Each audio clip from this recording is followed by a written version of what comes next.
Howdy, everyone. It's Locky. Won't you read a book with me? Today's book is called The Velveteen Rabit by Margery Williams, illustrated by William Nicholson. This is a pretty long book, so we will be breaking it up in parts. This is part 2. The Velveteen Rabit, or How Toys Become Real. That was a wonderful summer.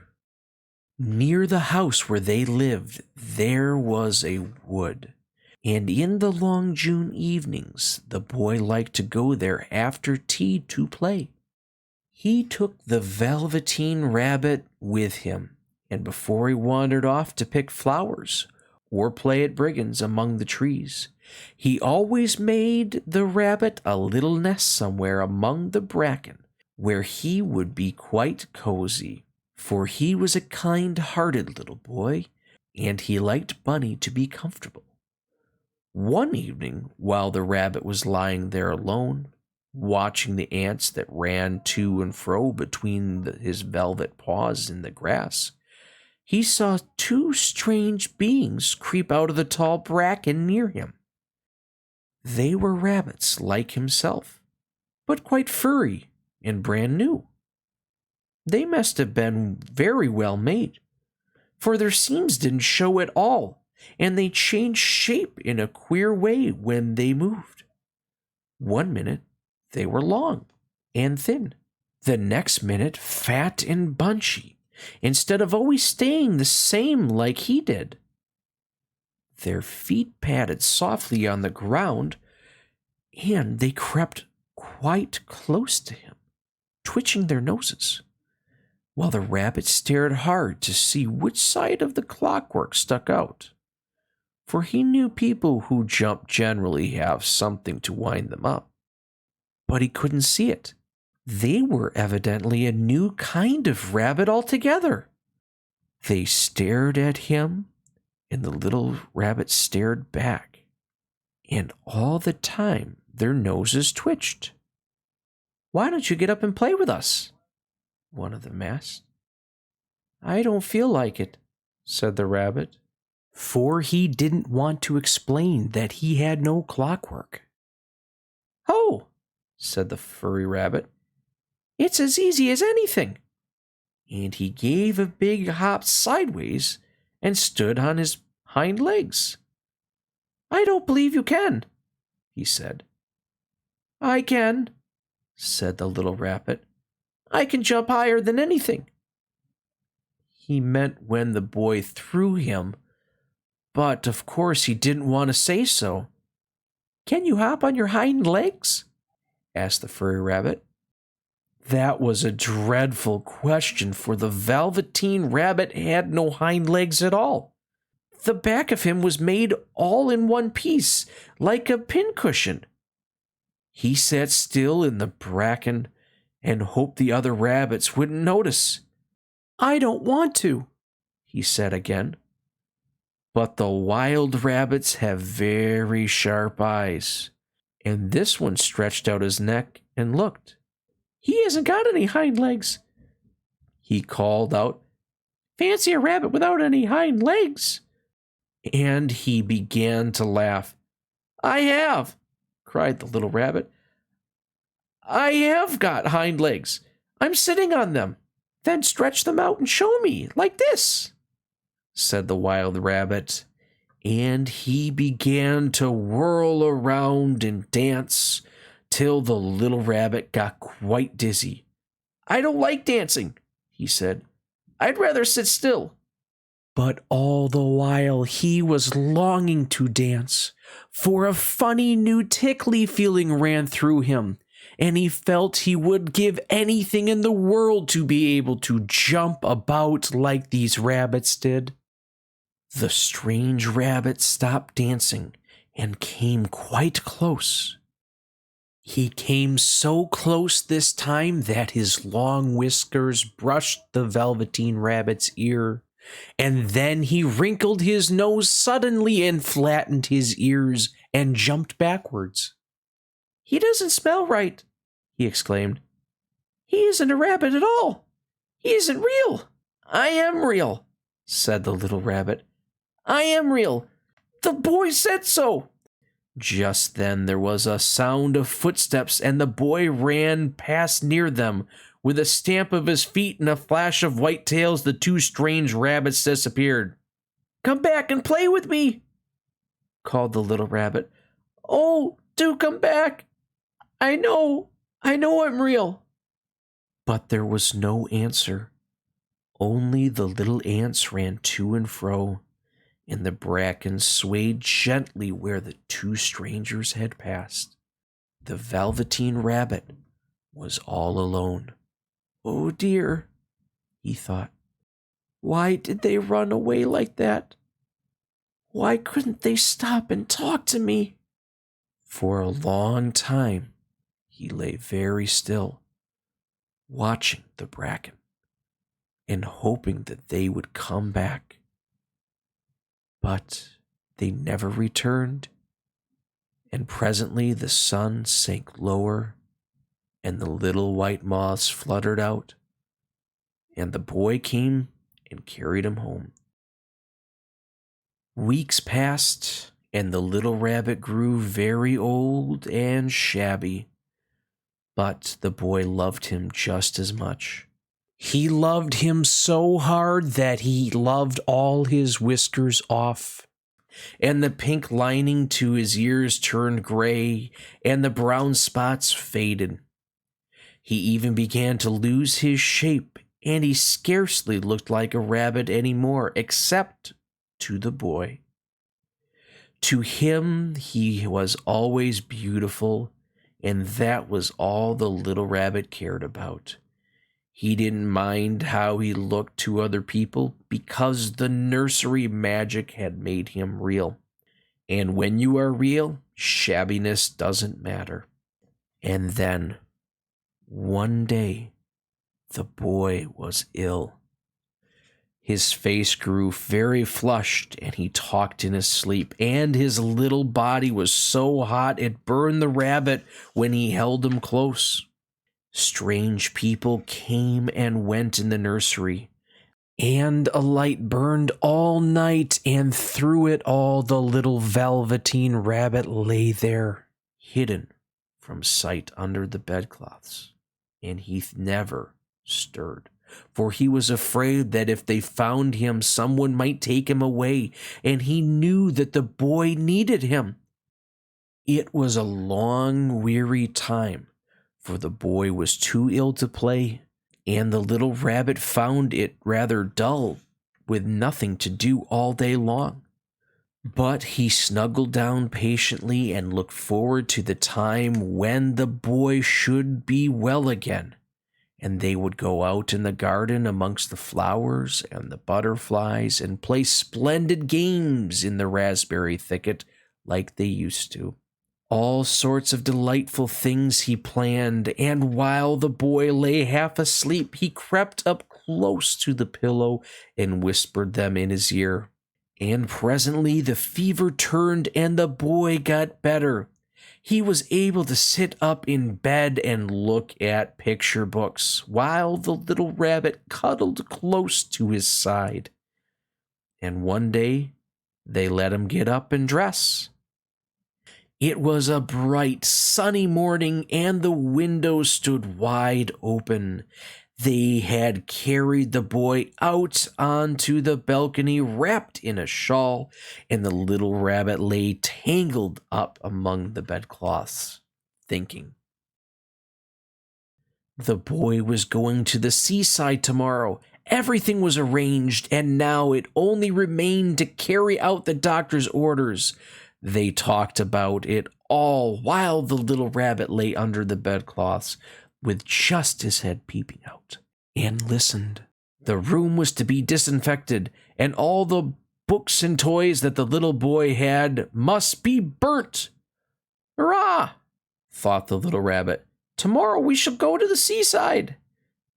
For the boy had often talked of the seaside, and he wanted very much to see the big waves coming in, and the tiny crabs and the sandcastles. Just then, Nana caught sight of him. "How about this old bunny?" "That?" said the doctor. "Why, that's a mass of scarlet fever germs. Burn it at once. What? Nonsense.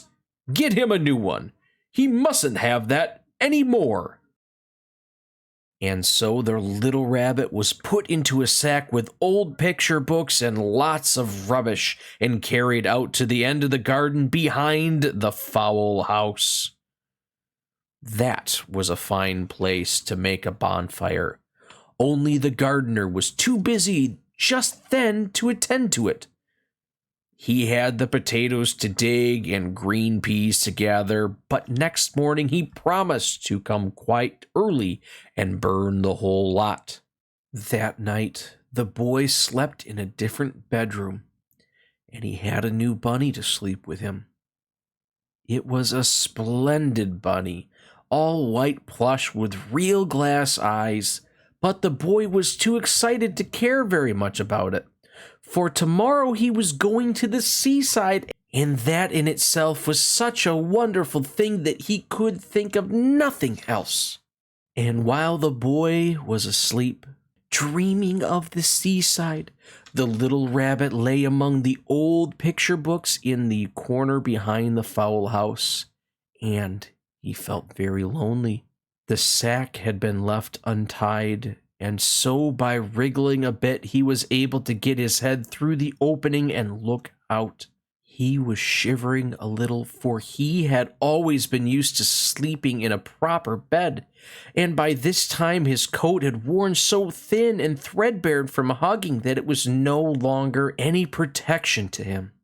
Nearby he could see the thicket of raspberry canes growing tall and close like a tropical jungle, in whose shadows he had played with the boy on bygone mornings. He thought of those long sunlit hours in the garden, how happy they were, and a great sadness came over him.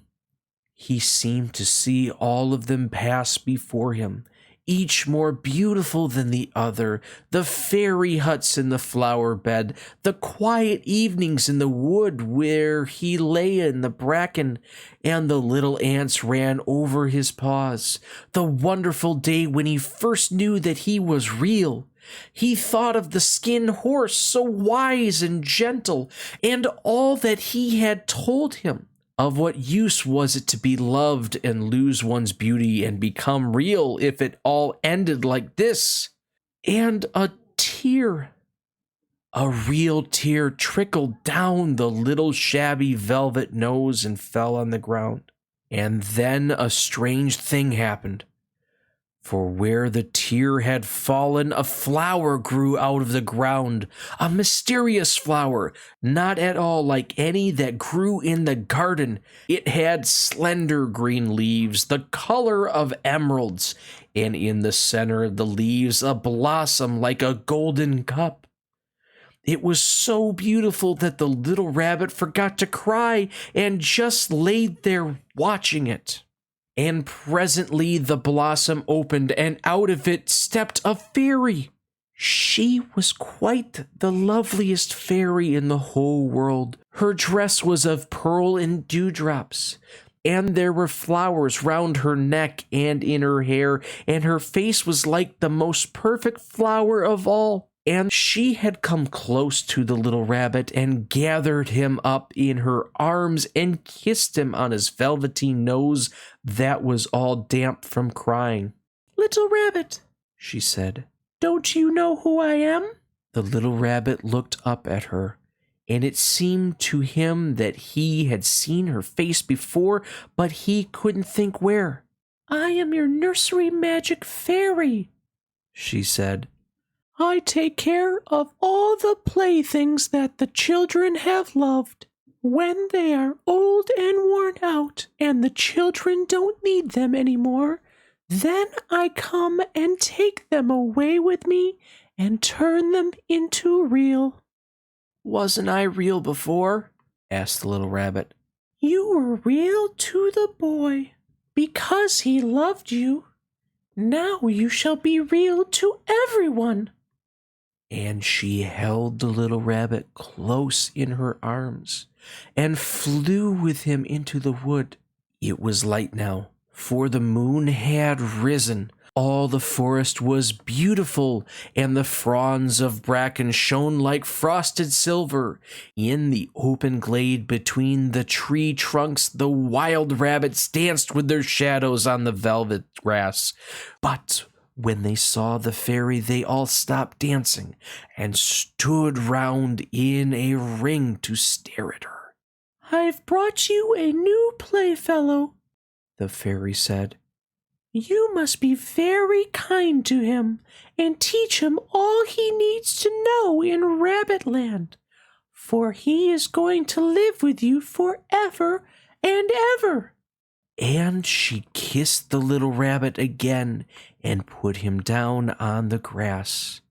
Run and play, little rabbit, she said, but the little rabbit sat quite still for a moment and never moved. For when he saw all the wild rabbits dancing around him, he suddenly remembered about his hind legs, and he didn't want them to see that he was made all in one piece. He did not know that when the fairy kissed him that last time, she had changed him altogether, and he might have sat there a long time, too shy to move, if just then something hadn't tickled his nose, and before he thought of what he was doing, he lifted his hind toe to scratch it. And he found that he actually had hind legs. Instead of dingy velveteen, he had brown fur, soft and shiny. His ears twitched by themselves, and his whiskers were so long that they brushed the grass. He gave one leap, and the joy of using those hind legs was so great that he went springing about the turf on them, jumping sideways and whirling round as the others did. And he grew so excited that when at last he stopped to look for the fairy, she had gone.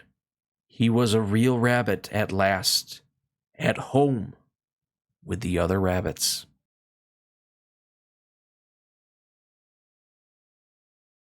Autumn passed and winter, and in the spring, when the days grew warm and sunny, the boy went out to play in the wood behind the house.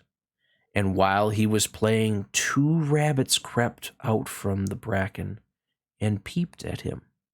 One of them was brown all over, but the other had strange markings under his fur, as though long ago he had been spotted, and the spots still showed through. And about his little soft nose and his round black eyes there was something familiar, so that boy thought to himself, "Why, he looks just like my old bunny that was lost when I had scarlet fever." But he never knew that it really was his own bunny, come back to look at the child who had first helped him to be real. And that is the end of the Velveteen Rabbit. What did you think of the book?